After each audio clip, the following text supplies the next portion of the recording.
Hello everyone, welcome to the 17th lecture of solid states. और आज का जो हमारा टॉपिक है वो है इम्परफेक्शंस और डिफेक्ट्स इन सॉलिड्स। ये एक इम्पॉर्टेंट टॉपिक है और इससे क्वेश्चंस आते ही आते हैं, बोर्ड्स में भी एंड योर कॉम्पिटिटिव में भी आते हैं, मोस्टली आते हैं। तो सबसे पहले ना हम कुछ बेसिक कंसेप्ट्स या इम्पॉर्टेंट पॉइंट्स पढ़ेंगे या समझेंगे, यू कैन से, इम्परफेक्शन पढ़ने से पहले। तो इम्पॉर्टेंट पॉइंट्स पढ़ लेते हैं कुछ। सबसे पहले कि क्रिस्टल जो है, कोई भी क्रिस्टल स्ट्रक्चर जो है, has perfect arrangement at zero kelvin. ठीक है। ज़ीरो केल्विन क्या होता है? ज़ीरो केल्विन सबको पता है। Zero kelvin is called as दी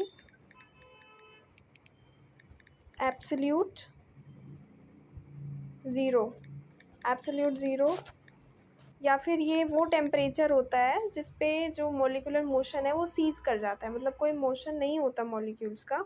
और ये भी पता होगा सबको कि in practical terms to attain absolute zero temperature is impossible, वो पॉसिबल नहीं है।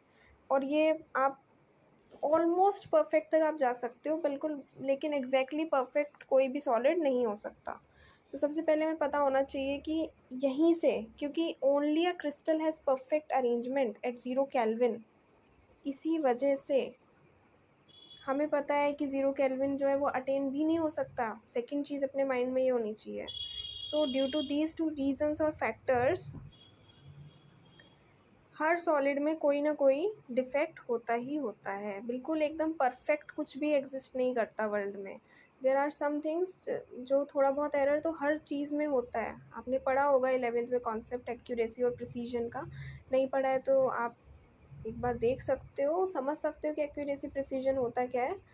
लेकिन मेनली जो मैं आपको बता रही हूँ कि कोई भी चीज़ 100% एकदम करेक्ट नहीं हो सकती। देयर माइट बी चांसेस कि कोई कोई भी सॉलिड जो है 99.99999% करेक्ट हो, लेकिन उसके आगे भी थोड़ा सा उसमें एरर आ ही जाता है।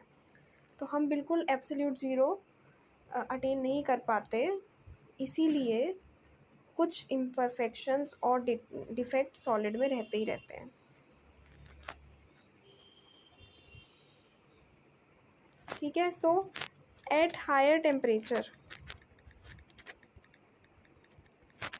what happens, the arrangement of constituent particles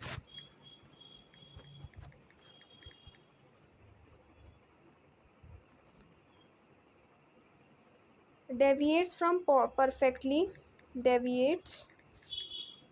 from perfectly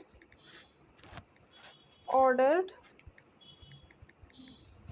arrangement in a crystal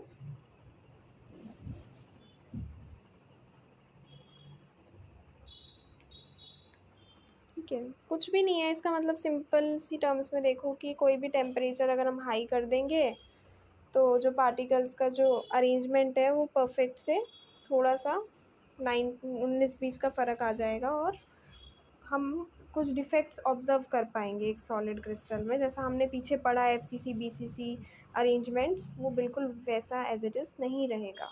ठीक है।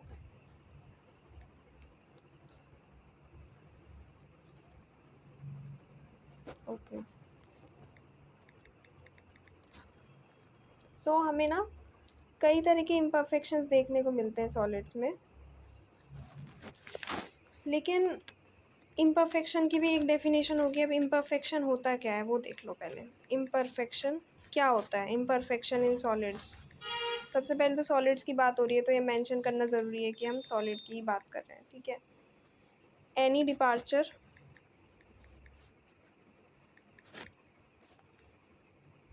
From the perfectly ordered arrangement in a crystal is termed as imperfection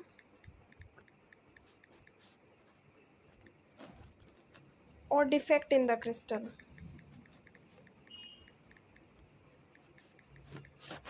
okay, तो ये हो गया इम्परफेक्शन। अब इम्परफेक्शन और डिफेक्ट जो है वो मेनली दो तरह की कैटेगरी में डिवाइडेड हैं। Imperfection and defects are imperfection or defects are mainly of two types.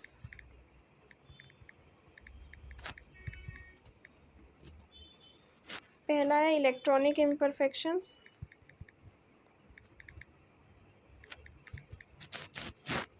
and second one is your atomic imperfection.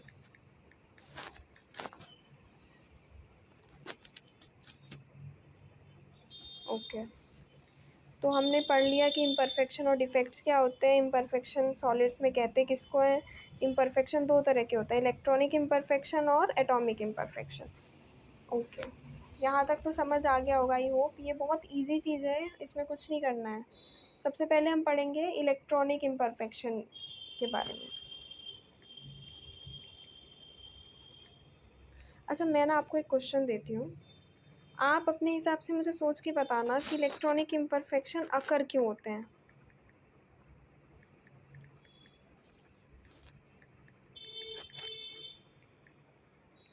ठीक है, और हम डिस्कस करेंगे इनके बारे में डिटेल में next video. Thank you for watching the video. Please do subscribe to my channel. Thank you guys.